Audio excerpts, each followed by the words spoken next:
Lucas et Eric investissent tous les deux dans les actions. Lucas utilise eToro pour investir dans des actions sans payer de commission. Eric doit payer une commission à sa banque à chaque fois qu'il achète ou vend une action. Lucas utilise CopyTrader pour reproduire les portefeuilles des meilleurs investisseurs en temps réel. Eric reçoit des conseils d'investissement de la part de son cousin Paul. Disque laser. Alors, comment se fait-il que Eric soit un aussi bon investisseur que Lucas? Il ne l'est pas, parce que Lucas utilise eToro et Eric ne le fait pas. Téléchargez eToro et investissez dans des actions sans payer de commission.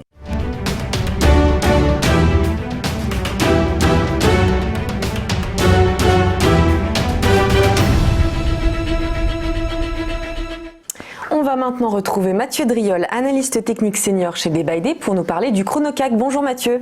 Bonjour. Merci d'être avec nous Mathieu. Alors hier, petit vent d'optimisme en ce début de semaine. Le CAC a franchi de nouveau la barre des 5000 points. Est-ce qu'on peut envisager que ça dure ? Alors cet espoir a été assez rapidement douché avec la clôture américaine, notamment la clôture du Nasdaq qui a provoqué une prise de bénéfices sur les 2 dernières heures. Ouverture un petit peu faible ce matin. Alors déjà c'est le 14 juillet, c'est la fête nationale.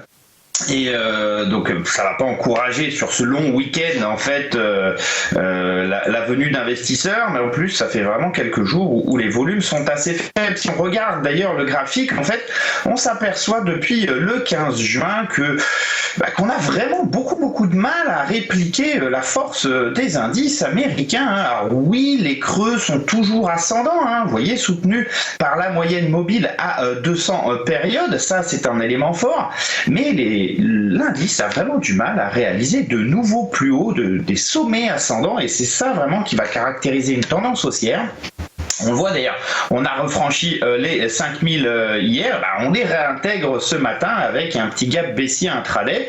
Alors ça présage pas forcément d'une entrée en correction immédiate si vous voulez, mais ça dénote un petit peu, on va dire, d'une sorte de faiblesse intrinsèque. Les indices européens ont du mal à reproduire ce que font les indices américains, alors que étonnamment, on est quand même moins avancé en termes de pandémie. La saison des résultats qui va venir explique peut-être cela. Il y a aussi malheureusement la très forte pondération des GAFAM, notamment dans l'indice Nasdaq, qui emportent tout sur leur passage. Et on n'a pas ça sur le CAC 40, et donc on reste beaucoup plus poussif.